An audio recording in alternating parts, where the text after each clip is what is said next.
Hello, नमस्कार दोस्तों। मैं रोहित मिश्रा आपके अपने परिवार ट्राई स्टार में स्वागत करता हूं। आशा करता हूं बच्चे आप सभी लोग बहुत ही अच्छे होंगे और एक बेहतरीन अपनी तैयारी भी कर रहे होंगे।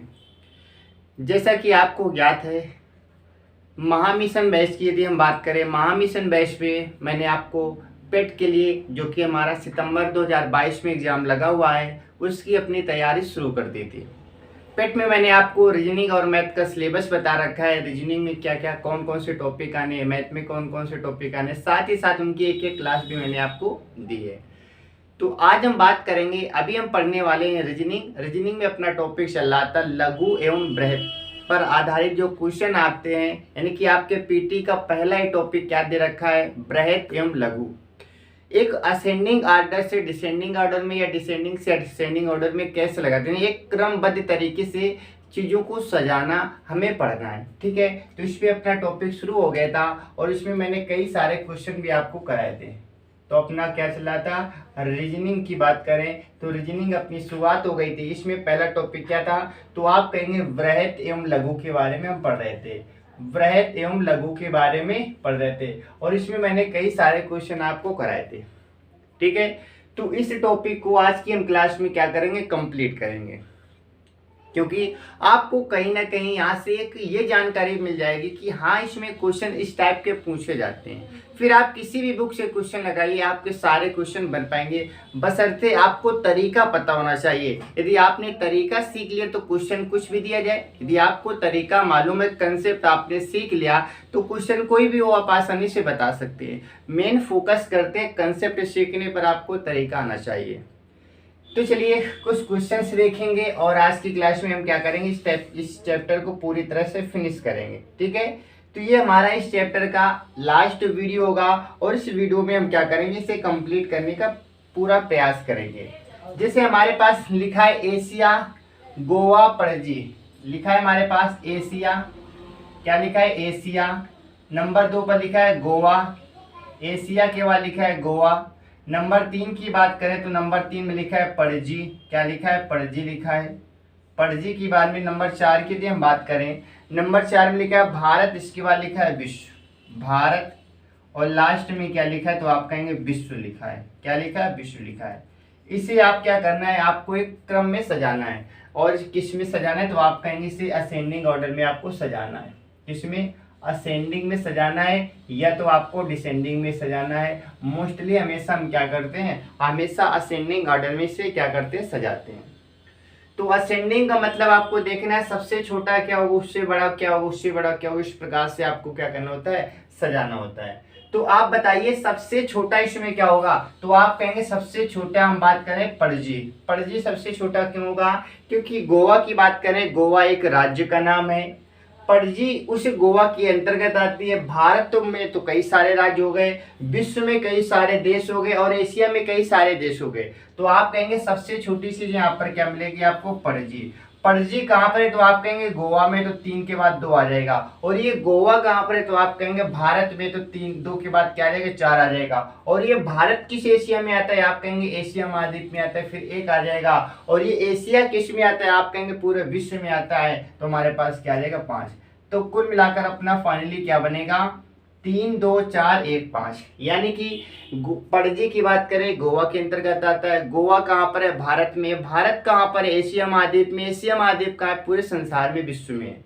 तो आपका कौन सा बनेगा, 3, 2, 4, 1, 5 क्या होगा, आपका राइट आंसर बन जाएगा। ठीक है, आपका क्या बनेगा, तो आप कहेंगे आपका राइट आंसर बन जाएगा।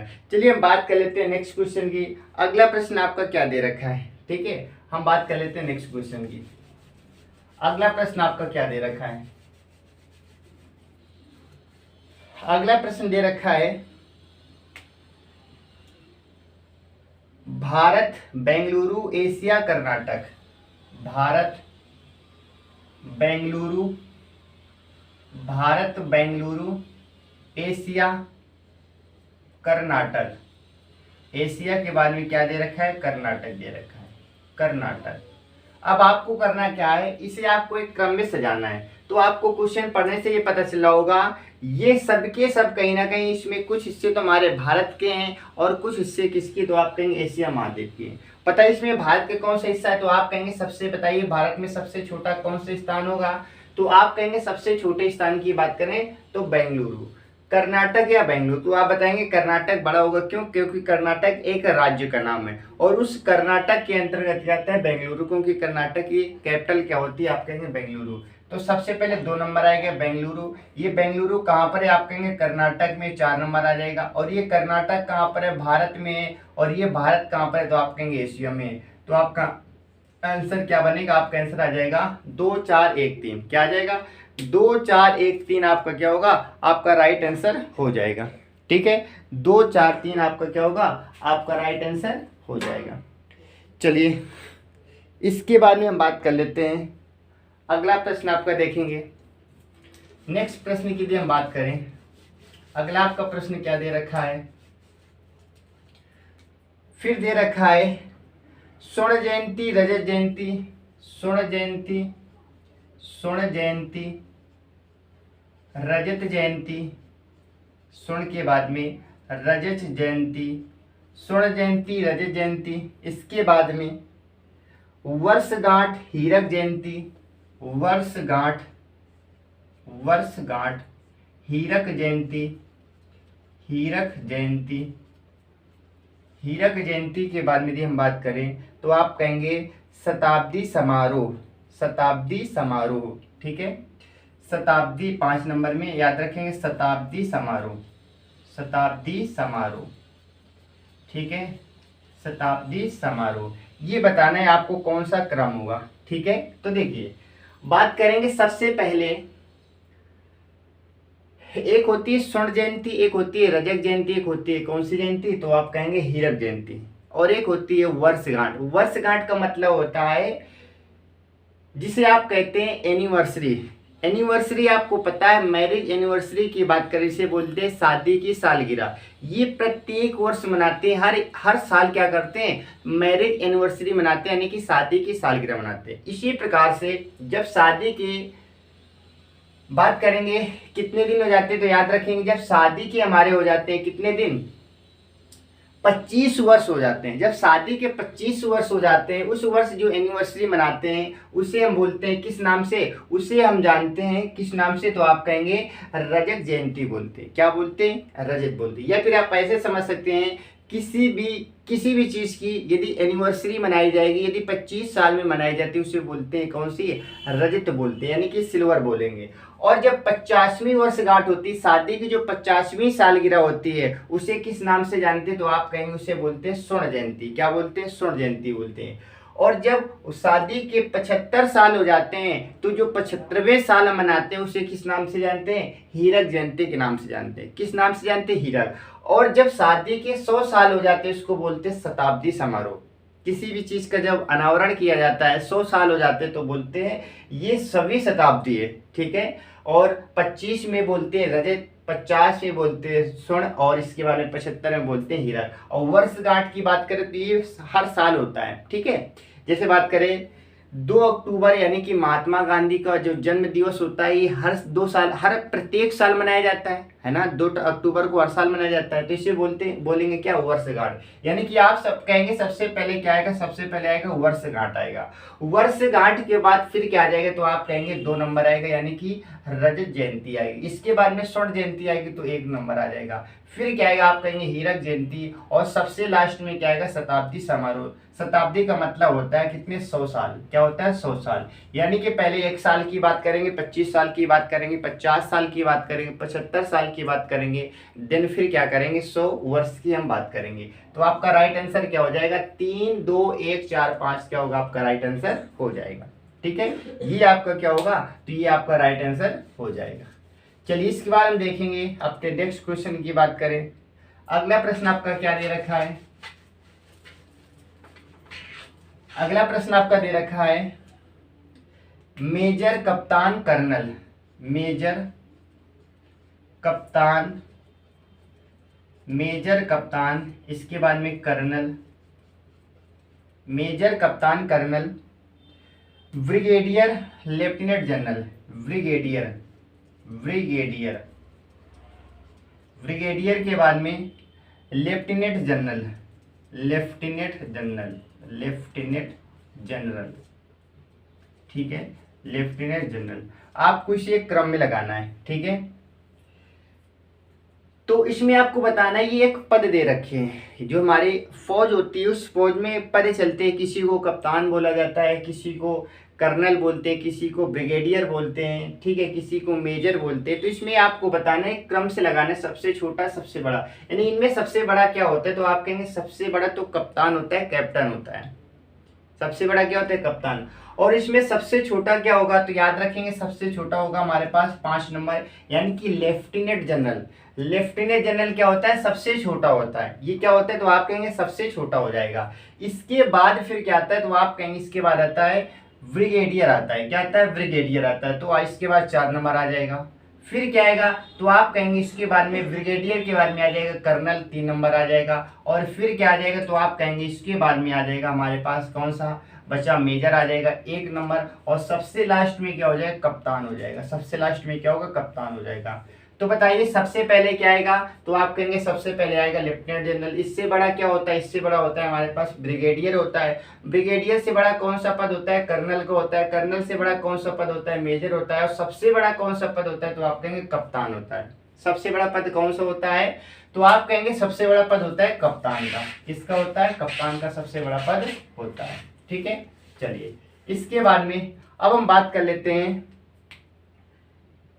अगले प्रश्न की। हम बात करें, अगला प्रश्न आपके पास दे रखा है वर्ग, अष्टभुज, पंचभुज। वर्ग, अष्टभुज, वर्ग के बाद में अष्टभुज, फिर दे रखा है पंचभुज। पंचभुज की यदि बाद में हम बात करें त्रिभुज, षटभुज, त्रिभुज, षटभुज, त्रिभुज, षटभुज, षटभुज।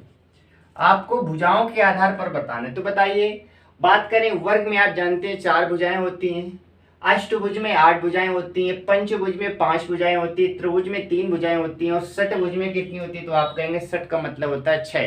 षटभुज में कितनी भुजाएं होती है, 6 होती हैं। तो बताइए सबसे कम किसमें भुजा, तो आप कहेंगे सबसे कम त्रिभुज में। तो सबसे पहले तो 4 नंबर आएगा। त्रिभुज के बाद क्या आप बताएंगे, त्रिभुज के बाद आप बताएंगे वर्ग बताएंगे, क्योंकि वर्ग में 4 भुजाएं होती हैं। और इसके बाद में पंचभुज की बात करें तो पंचभुज आ जाएगा। पंचभुज के बाद में क्या आएगा, आप कहेंगे षटभुज आ जाएगा। और लास्ट में क्या आएगा, तो आप कहेंगे अष्टभुज आ जाएगा। लास्ट में क्या आएगा, अष्टभुज आ जाएगा। तो आपको इस प्रकार से क्या करना था, इसे आपको सजाना था, ठीक है। इस प्रकार से आप इसका आंसर आसानी से दे सकते हैं। इसके बाद में भी हम बात करें, अगला प्रश्न आपका क्या दे रखा है, अगले क्वेश्चन की हम बात करें तो जैसे लिखा है जन्म, मृत्यु, बाल्यावस्था, जन्म के बाद में मृत्यु, जन्म के बाद में मृत्यु, फिर क्या होता है बाल्यावस्था, बाल्यावस्था, जन्म, मृत्यु, बाल्यावस्था, बचपन जिसे आप बोलते हैं शिशुअवस्था, बचपन, बचपन को आप और एक नाम से जानते हैं, बचपन किसे बोलते हैं, जो बच्चा छोटा होता है शिशुअवस्था बोलते हैं। यानी कि जो बच्चा घुटुआन चलता है उसको हम क्या बोलते हैं, शिशु बोलते हैं, शिशुअवस्था। किशोरावस्था, इसके बाद होता है प्रौढ़ावस्था, किशोरावस्था, किशोरावस्था, किशोरावस्था के बाद में क्या आता है, तो आप इसके बाद में देखेंगे किशोरावस्था। इसके बाद हम देखेंगे प्रौढ़ावस्था और वृद्धावस्था, प्रौढ़ावस्था, प्रौढ़ावस्था, इसके बाद में वृद्धावस्था, वृद्धावस्था, इसके बाद में वृद्धावस्था। अब आपको एक क्रम में लगाना है कि बताइए कौन सा क्रम सही होगा, ठीक है।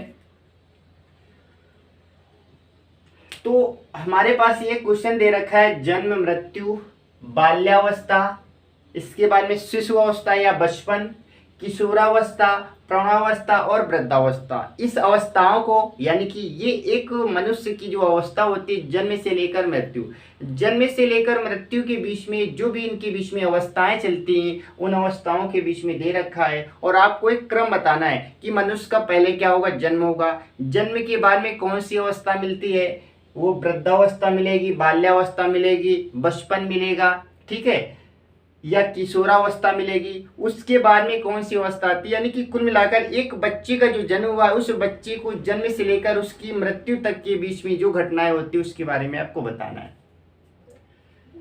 तो हम आपको बताएं कि सबसे पहले तो बच्चे का क्या होगा, तो आप कहेंगे बच्चे का सबसे पहले जन्म होगा, तो पहले 1 नंबर आ जाएगा। किसी भी व्यक्ति का पहले जन्म होता है, जन्म के बाद में फिर क्या होगा, तो आप कहेंगे जन्म के बाद में बच्चा थोड़ा थोड़ा क्या करेगा, ग्रो करेगा। यानी कि जैसे जैसे बच्चा वो थोड़ा सा बड़ा होगा उसे हम बोलते हैं, उसका बचपना बोलते हैं। क्या बोलते हैं, बचपना बोलते हैं। ठीक है, क्या बोलेंगे, बचपना। यानी कि बचपना में आप कह सकते हैं शिशु अवस्था, जो बच्चा नवजात शिशु होता है उसे बोलते हैं। ठीक है, तो जन्म के बाद में बच्चा क्या होता है, किस अवस्था में पहुंचता है, आप कहेंगे जन्म के बाद में बच्चा पहुंचता है शिशु अवस्था में पहुंचता है। इसके बाद में बच्चा किस अवस्था में जाएगा, तो आप कहेंगे इसके बाद में बच्चा जाता है किसमें, बाल्यावस्था में जाता है। जैसे शिशु हमारा थोड़ा सा बड़ा होता है तो हम बोलते हैं बाल्यावस्था, जिसे बालक बोलते हैं। ठीक है, तो बच्चा इसके बाद में किस अवस्था में जाएगा, वो जाएगा हमारा किसमें, बाल्यावस्था में जाएगा। और बाल्यावस्था के बाद में जैसे थोड़ी उम्र इसकी गुजरेगी तो बच्चा किस में जाएगा, किशोरावस्था में जाएगा। किस में जाएगा, किशोरावस्था में। ठीक है, बच्चा किस में जाएगा, किशोरावस्था में। इसके बाद में जैसे और बच्चा थोड़ा सा बड़ा होगा उसे हम बोलते हैं प्रौढ़ावस्था। क्या बोलते हैं उसको बोलेंगे प्रौढ़ावस्था। और इसके बाद में अंतिम समय में बच्चा किस अवस्था में जाता है, वृद्धावस्था में। किस में जाएगा, वृद्धावस्था में। और वृद्धावस्था के बाद में कौन सी अवस्था आती है, तो वृद्धावस्था के बाद में कौन सी, ये आती है स्वर्ग की अवस्था, जिसे आप बोलते हैं मृत्यु। क्या बोलेंगे आप, मृत्यु। यानी कि जन्म से लेकर मृत्यु के बीच में इतनी सारी घटनाएं हर एक व्यक्ति के साथ में होती हैं। उसका जन्म होगा, बचपना आएगा, बाल्यावस्था आएगी, किशोरावस्था आएगी, प्रौढ़ावस्था आएगी, वृद्धावस्था आएगी, और अंत में क्या होगा, अंत में तो ईश्वर के पास में क्या होगा, प्रस्थान होगा, ईश्वर के पास में जाना होगा। तो इस प्रकार से आपको क्या करना था, इस प्रकार से आपको इस क्वेश्चन को डिजाइन करना था, सजाना था। ठीक है, चलिए, उम्मीद है ये क्वेश्चन आपको समझ आया होगा, क्योंकि ये क्वेश्चन तो बहुत ही आसान था। इस क्वेश्चन को आप अपने ऊपर भी अप्लाई कर सकते हैं तो आपका आंसर निकल आता है। आपका पहले जन्म हुआ होगा, इसके बाद में आपका बचपन आया होगा, बाल्यावस्था आई होगी, बाल्यावस्था के बाद में इस समय आपकी पता है कौन सी अवस्था चली होगी, इस समय आपकी अवस्था चली होगी किशोरावस्था। ठीक है, अभी फिलहाल आपकी कौन सी अवस्था होगी, जैसे अभी हमारी कौन सी अवस्था होगी, किशोरावस्था होगी। ठीक है, चलिए इसके बाद में हम बात करें। अगला प्रश्न हमारे पास दे रखा है,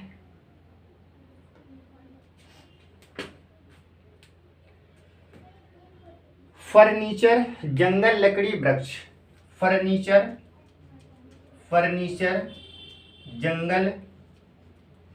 जंगल लकड़ी वृक्ष, ये हमारे पास दे रखा है। अब आपको इसको सजाना है, तो बताइए फर्नीचर जंगल लकड़ी वृक्ष, आपको इसे सजाना है, किस प्रकार से आप इसे सजाएंगे।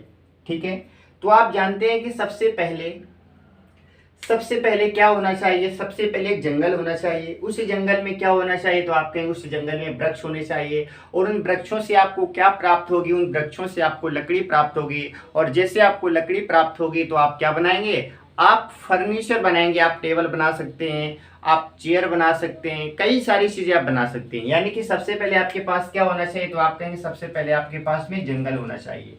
जंगल में क्या होंगे, वृक्ष होंगे। वृक्षों से आप क्या लेंगे, लकड़ियां लेंगे, और लकड़ियों से आप क्या बनाएंगे, फर्नीचर बनाएंगे। तो आपका आंसर क्या होगा, 2 4 3 1। ठीक है, 24 31 आपका क्या होगा, राइट आंसर हो जाएगा। ठीक है, चलिए इसके बाद में अगला हमारे पास प्रश्न दे रखा है, बस बैलगाड़ी हवाई जहाज। बस बैलगाड़ी, बस के बाद में बैलगाड़ी, बैलगाड़ी के बाद में हवाई जहाज, हवाई जहाज, हवाई जहाज, हवाई जहाज के बाद में यदि हम बात करें तो घोड़ा रॉकेट, घोड़ा, घोड़ा के बाद में रॉकेट, घोड़ा के बाद में रॉकेट। अब आपको इसे सजाना है, तो अच्छा आपको एक चीज यहाँ से ही पता चली होगी, इसमें बस लिखा है, बैलगाड़ी, हवाई जहाज, घोड़ा, रॉकेट। कहीं ना कहीं इस क्वेश्चन को आप किस प्रकार से डिजाइन करेंगे, इस क्वेश्चन को आप इस प्रकार से लगाना है, कहीं ना कहीं इनकी स्पीड के बारे में, बस की स्पीड, बैलगाड़ी की स्पीड, हवाई जहाज की स्पीड, और घोड़ा की स्पीड, रॉकेट की स्पीड। यानी कि आपको स्पीड के हिसाब से आपको लगाना है कि सबसे ज्यादा स्पीड किसकी होती है। स्पीड का मतलब चाल, कौन तेज चलता है, सबसे कम चलता है। तो बताइए इनमें सबसे स्पीड सबसे ज्यादा किसकी होगी, तो आप कहेंगे सबसे ज्यादा इसमें होगी हवाई जहाज की सबसे ज्यादा होगी या घोड़ा की होगी या रॉकेट की होगी? तो आप कहेंगे सबसे ज्यादा स्पीड होती है रॉकेट की। रॉकेट जैसे छोड़ते हैं तो 1 मिनट में पता नहीं कितनी दूर क्या करता है, दूरी तय कर लेता है। यानी कि सबसे ज्यादा स्पीड किसकी होती है? रॉकेट की होती है। और सबसे कम इसमें किसकी होगी? तो आप कहेंगे सबसे कम होगी इसमें बैलगाड़ी की। ठीक है, तो बैलगाड़ी की स्पीड तो सबसे कम होगी। ठीक है, बैलगाड़ी की स्पीड सबसे कम होगी। तो देखिए इसे हम सजाएंगे। सबसे पहले क्या लिखेंगे? आप कहेंगे सबसे पहले तो बैलगाड़ी आएगी, क्योंकि बैलगाड़ी की स्पीड तो बहुत स्लो होती है। बैलगाड़ी से तेज तो हम खुद दौड़ सकते हैं, तो बैलगाड़ी की स्पीड सबसे स्लो होगी। बैलगाड़ी के बाद में यदि हम बात करें, बताइए बस पहले लिखें या घोड़ा लिखें? तो आप कहेंगे बस की स्पीड ज्यादा होती है, घोड़ा की स्पीड कम होती है। ठीक है, बस को तो हम 100 में, 110 में, 120 में भगा सकते हैं, लेकिन घोड़ा कैसे भागेगा? घोड़े की इतनी स्पीड नहीं होती है। तो इसके बाद में क्या आएगा? घोड़ा आ जाएगा। और घोड़े के बाद में स्पीड किसकी होगी? तो आप कहेंगे बस की हो जाएगी। घोड़े के बाद में किसकी स्पीड आएगी? बस की आएगी। और बस अब हमारे पास बचा क्या? हवाई जहाज और रॉकेट। तो आप जानते हैं हवाई जहाज से भी ज्यादा तेज कौन चलता है? रॉकेट। तो हवाई जहाज पहले आएगा और सबसे लास्ट में क्या आएगा? रॉकेट आ जाएगा। सबसे लास्ट में क्या आएगा? रॉकेट आ जाएगा। तो इस प्रकार से आपको क्या करना है, आपका आंसर क्या होगा? 24135। 24135 क्या होगा? आपका राइट आंसर हो जाएगा। यानी कि स्पीड के हिसाब से आपको क्या करना था? इस क्वेश्चन को इस प्रकार से क्या करना था? सेट करना था। ओके, चलिए अब हम बात कर लेते हैं इसके बाद में एक दो क्वेश्चन और देख लेते हैं। जैसे हमारे पास लिखा है, एक बड़ा सा क्वेश्चन देख लेते हैं। ठीक है, लिखा है हमारे पास एड़ी कंधा खोपड़ी। एड़ी कंधा खोपड़ी,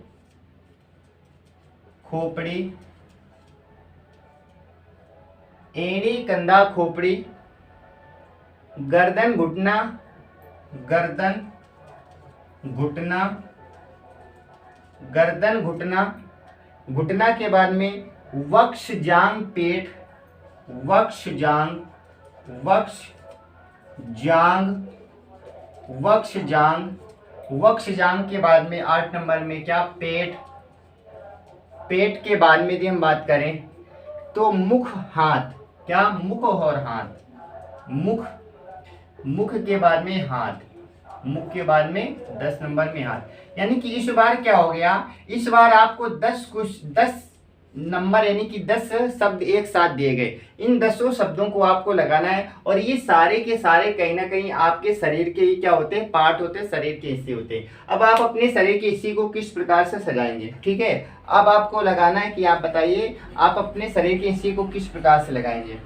ठीक है, चलिए तो इसे आप 2 तरीके से लगा सकते हैं। या तो आप एड़ी से चलना शुरू करें और अपने खोपड़ी तक पहुंच जाएं, या तो आप खोपड़ी से चलना शुरू करें एड़ी तक पहुंच जाए। क्योंकि 2 तरीके होते हैं, या तो असेंडिंग या तो डिसेंडिंग। ठीक है, तो इसमें ऑप्शन के हिसाब से देखा जाए तो इसमें ऊपर से लेकर नीचे तक चला गया है। ठीक है, ऊपर से लेकर आपको नीचे तक जाना है। अप से डाउन या तो डाउन से अप करते हैं। ठीक है, तो इसमें हमें ऑप्शन के हिसाब से क्या करना है? ऊपर से नीचे आना है। तो बताइए आपके शरीर का सबसे ऊपरी हिस्सा कौन सा होता है? आपके सर का जो सबसे ऊपरी हिस्सा होता है, बताइए कौन सा होता है? तो आप कहेंगे इस ऑप्शन के हिसाब से देखा जाए तो हमारे शरीर का सबसे ऊपरी हिस्सा क्या होगा? तो आप कहेंगे खोपड़ी हो जाएगी। और बताइए खोपड़ी किस नंबर में? 3 नंबर में। तो आप सबसे पहले क्या लिखेंगे? 3 लिखेंगे। सबसे पहले खोपड़ी। अब खोपड़ी से चलना शुरू करेंगे। खोपड़ी के बाद में आपको क्या मिलेगा? ऑप्शन के हिसाब से देखना है। ऑप्शन के हिसाब से आपसे देखना है। अब आप ये ना कह देना यहाँ पर मत्था आता है। मत्था तो आता है, लेकिन हमारे ऑप्शन में कहाँ दे रखा है? हमें ऑप्शन के हिसाब से देखना है। आप कहेंगे खोपड़ी के बाद में आपको क्या मिलेगा? एड़ी तो बहुत नीचे होती है, कंधा नहीं मिलेगा, पेट, मुख ये कुछ भी नहीं मिलने वाला। तो आप कहेंगे अभी हमारे पास गर्दन मिलेगी। खोपड़ी के बाद में जैसे चलेंगे तो हमारे पास क्या आएगी? गर्दन। ऑप्शन के हिसाब से तो यहाँ पर 4 नंबर आ जाएगा। क्या आ जाएगा? तो आप कहेंगे 4 नंबर आ जाएगा। गर्दन के बाद में आपको क्या मिलेगी? तो आप कहेंगे गर्दन के बाद में जैसे हम चलेंगे, अच्छा अभी गर्दन के ऊपर आप कहेंगे मुख तो हमारा बच गया। गर्दन के ऊपर ऑप्शन में चूंकि दे रखा है तो क्या मिलेगा? आपको मुख मिलेगा, क्योंकि गर्दन के ऊपर क्या होता है? मुख होता है। और मुख के बाद में आपको क्या मिलेगी? गर्दन मिलेगी। मुख के बाद में आपको क्या मिलेगी? गर्दन मिलेगी। गर्दन के जैसे आप नीचे चलेंगे तो बताइए जब आप गर्दन के नीचे चलेंगे तो आपको क्या मिलेगी? गर्दन के जैसे आप नीचे चलेंगे तो आपको क्या मिलेगा? तो आप कहेंगे ऑप्शन के हिसाब से आपको कंधा मिलेगा। और कंधा हमारे पास कहाँ पर लिखा है? तो कंधा हमारे पास लिखा है 2 नंबर पर, तो आप कहेंगे कंधा मिलेगा। और कंधा के जैसे नीचे चलेंगे तो आपके क्या मिलेंगे, आपके हाथ मिल जाएंगे। क्या मिल जाएंगे, आपके हाथ मिल जाएंगे। क्या मिलेंगे, तो आप कहेंगे हाथ मिल जाएंगे। और हाथ के बाद में जैसे आप नीचे चलेंगे तो बताइए हाथ के बाद क्या मिलेगा, तो हाथ के बाद आपका मिल जाएगा वक्ष मिलेगा। क्या मिलेगा, वक्ष मिलेगा। क्या मिलेगा, वक्ष मिलेगा। वक्ष के बाद में और जैसे नीचे आएंगे तो आपका पेट मिल जाएगा। क्या मिलेगा, आपका पेट मिल जाएगा। अब आपके पास बचा क्या, आपके पास बचा घुटना और जांग। तो बताइए जांग तो पहले मिलती है, जांग मिलेगी। जांग के बाद में आप कहेंगे घुटना मिल जाएगा। और घुटना के बाद में सबसे लास्ट में क्या मिलेगा, आप कहेंगे सबसे लास्ट में तो मिलेगा हमारा क्या, एड़ी मिल जाएगी हमारी। क्या मिलेगी, एड़ी मिलेगी। तो आपको इस प्रकार से सजाना था, आपको इस प्रकार से सजाना था। ठीक है, तो ये आपका क्या होगा, राइट आंसर हो जाएगा। ठीक है, आपको इस क्वेश्चन को कुछ इस प्रकार से सजाना था। ठीक है, चलिए इसके बाद में बात करेंगे हम नेक्स्ट क्वेश्चन की। अगला प्रश्न आपका क्या दे रखा है, और एक दो प्रश्न देख लेते हैं। जैसे आपके पास दे रखा है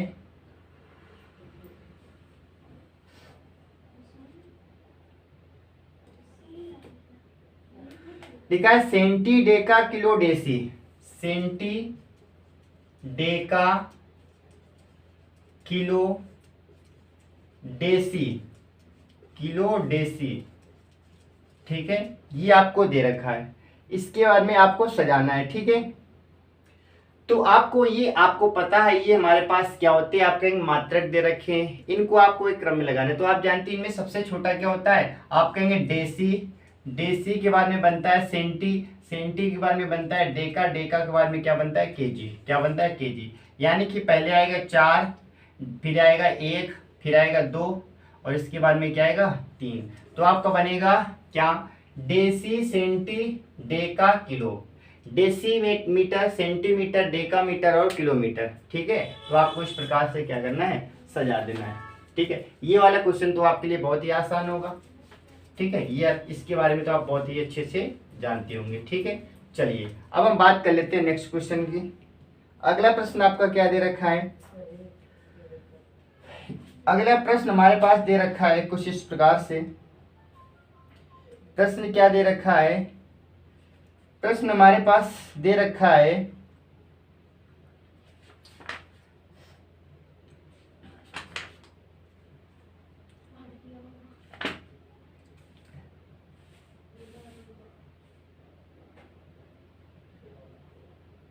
लिखा है थका मांदा। क्या लिखा है हमारे पास, थका मांदा। थका मांदा, थका मांदा के बाद में लिखा है रात्रि दिन नींद। रात्रि, फिर लिखा है दिन, फिर लिखा है नींद। ये आज का हमारा लास्ट क्वेश्चन रहेगा। और फिर लिखा है कार्य। क्या लिखा है, कार्य लिखा है। ये क्या लिखा है, कार्य लिखा है। तो बताइए अब आपको इस क्वेश्चन को अपने हिसाब से लगाना है। ये क्वेश्चन तो आपको बहुत अच्छे से आता होगा। आप कब थकते हैं, आप तभी थकेंगे जब आप काम करेंगे। और आप काम कब करते हैं, तो आप कहेंगे आप काम करते हैं दिन में। कब करते हैं, दिन में। इसके बाद में दिन के बाद क्या होती है, आप कहेंगे रात्रि होती है। और रात्रि के बाद आप क्या करते हैं, विश्राम करते हैं, यानी कि सो जाते हैं। तो सबसे पहले क्या होना चाहिए क्वेश्चन के हिसाब से, आप कहेंगे सबसे पहले तो दिन होना चाहिए। तो पहले 3 नंबर आएगा, दिन होगा यानी सुबह होगी। और सुबह होते हुए हम कहाँ जाएंगे, आप कहेंगे कार्य करने जाएंगे। कहाँ जाएंगे, कार्य करने जाएंगे। तो 5 नंबर आ जाएगा। सुबह होगी, आप काम करने जाएंगे, और जैसे काम करके आएंगे तो आप क्या होंगे, थके मांदे, यानी कि आप काम में थक जाएंगे। 1 नंबर आएगा। और काम में थकने के बाद में जब आप घर वापस आएंगे तो उस समय कैसा होता है, तो आप कहेंगे रात्रि हो जाती है। तो 2 नंबर आ जाएगा। और जैसे रात्रि होती है उसके बाद आप क्या करते हैं, खा पी के सो जाते हैं। तो लास्ट में क्या करेंगे, आप नींद लेंगे। क्या लेंगे, नींद लेंगे। तो आपका आंसर क्या बनेगा, 3, 5, 1, 2, 4। 3, 5, 1, 2, 4 will be your right answer. ठीक है, तो इस प्रकार से मैंने आपको बताया। इस टॉपिक में आपको क्या करना होता है, ब्रेथ और लघु की बात करें, इसमें आपको एक असेंडिंग ऑर्डर में या डिसेंडिंग ऑर्डर में आपको चीज़ों को समझना होता है। अप से डाउन जाएंगे, डाउन से अप जाएंगे, लेफ्ट से राइट जाते हैं, राइट से लेफ्ट जाते हैं, यानी कि क्वेश्चन के अकॉर्डिंग आपको सजाना पड़ता है। ये चैप्टर बहुत ही आसान होता है और ये अपनी सोच पर डिपेंड करता है। आप क्या सोचते हैं, आपको क्वेश्चन पढ़ने से क्या फील आता है, वो चीज़ें आप पर डिपेंड करती हैं। और ये हमारा टॉपिक बहुत ही आसान होता है और इसकी यदि आप प्रैक्टिस एक बार कर लेते हैं तो इजीली आप किसी भी क्वेश्चन को सोल्व कर सकते हैं। एक ही कंसेप्ट होता है क्वेश्चन को असेंडिंग या डिसेंडिंग में लगाना। तो इसके अतिरिक्त आपको कुछ भी नहीं सोचना है इस क्वेश्चन के बारे में, केवल और केवल आपको चीज़ों को लगाना होता है। ठीक है, तो चलिए ये चैप्टर हमारा यहीं पर समाप्त होता है। इसके बाद में नेक्स्ट क्लास में हम रीजनिंग के नेक्स्ट टॉपिक के साथ में मिलेंगे। Okay, bye bye, take care. Okay.